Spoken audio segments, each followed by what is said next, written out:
Hello, what is up everybody? I hope you're doing well. Today I'm going to show you how to make sugar syrup that we use in our Arabic sweets like Lebanese nights, baklava, knafeh, وعيش السرايا and so on. So before we start, make sure you click the subscribe button and like this video and let's jump into it. First thing, I've got 1.5 cups of sugar.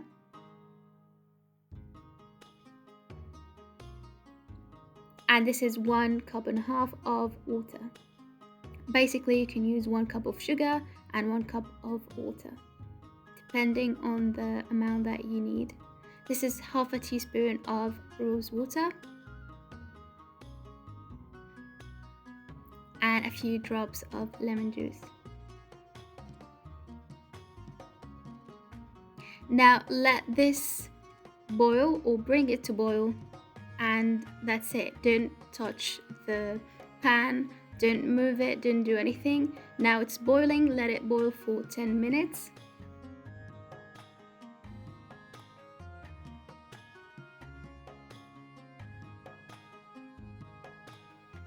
And as you can see, it's very hot and boiling, so please be careful, guys. And if you want the sugar syrup to be thicker, let it boil for 15 minutes. And that's it. It's pretty easy. This is when I used it for bread pudding. I'll link the recipe in the eye and in the description box, so if you haven't seen it, go and check it out. And this is Lebanese nights. I like the sugar syrup to be thick for Lebanese nights, so as I told you, leave it boiling for 15 minutes. And that's it. I hope you really enjoyed this short video, and stay safe and see you next time. Bye bye.